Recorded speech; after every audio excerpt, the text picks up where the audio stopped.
For all verified facts, subscribe to our YouTube channel and click the bell icon to get the latest updates.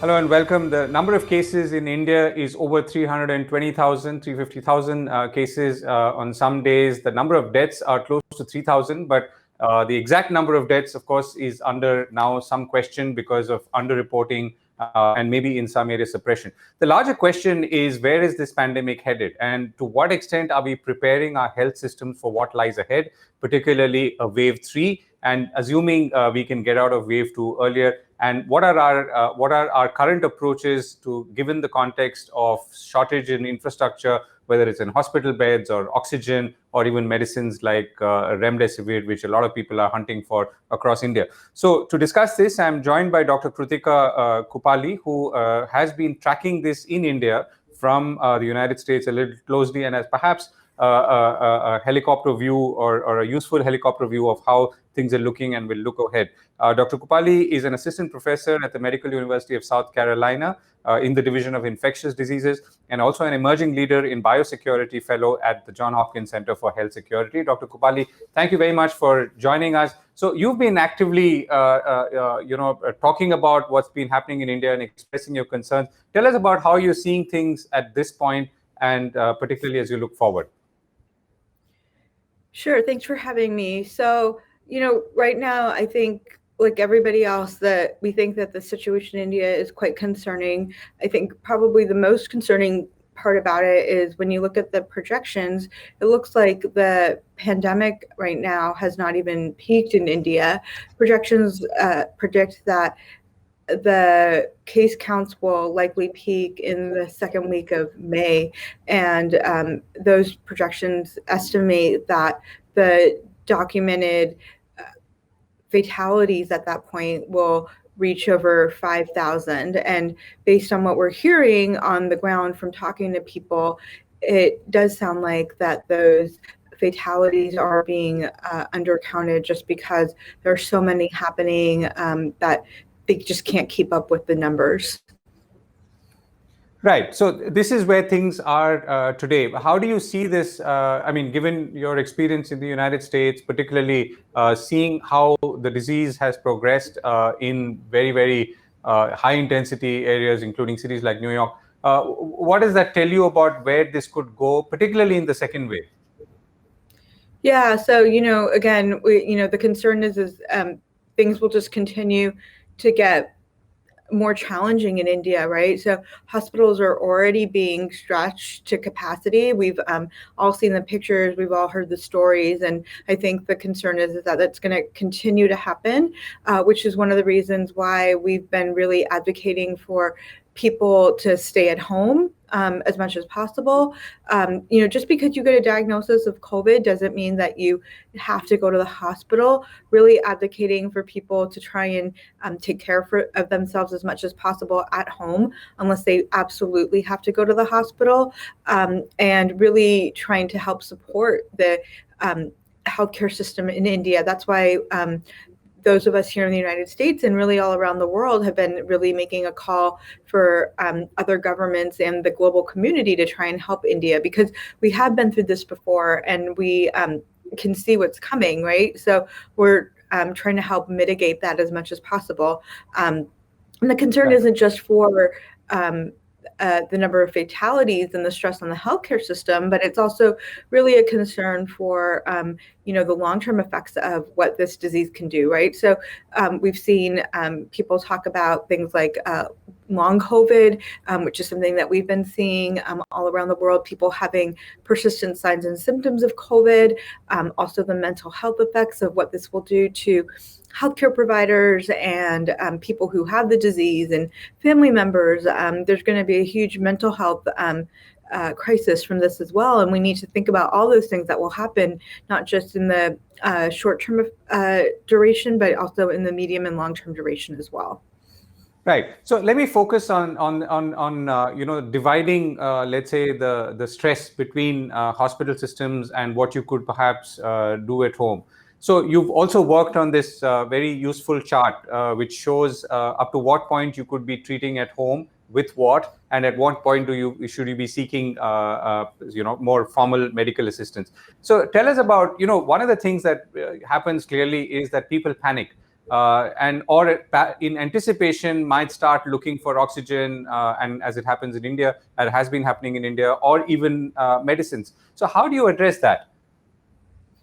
Yeah, that's a really great question. So, first of all, I really want to assure people and remind people that just because you have a diagnosis of COVID does not mean that you are going to get ill or critically ill, right? So we know that 80% of people that get coronavirus will really have mild disease, and that's very important to know. So, we tell people that if you have signs or symptoms of COVID, so things like cough, fatigue, fevers, breathlessness, that most importantly if you can get tested, but we know that testing is a little bit difficult right now in India. So if you can't get tested, it's very important to stay at home, to wear a mask, and as much as possible to try and maintain your distance from other people who are at home with you, and also have them wear a mask, and also to keep the windows open because that improves ventilation, and as needed, take fever reducing medicines like paracetamol, if you can, to help relieve those symptoms. And also, if you're feeling short of breath, if you have access to a pulse oximeter, to check your oxygen saturation in your blood, maybe 3 to 4 times a day. That will help. And if your oxygen saturation is above 92%, then really stay at home. If it falls to less than 92%, then we want you to try and find a doctor. So again, you may not have to go to the hospital. There's these telemedicine types of ways to get in touch with the doctor. But at that point, then try and access medical care. But before that, really try and stay away from the healthcare system, because we want the healthcare system to be for those who are critically ill that need medical care. And I think that's really the important message we're trying to get across.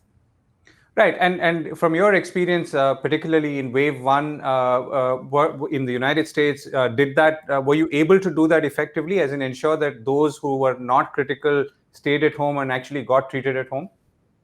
Broadly speaking.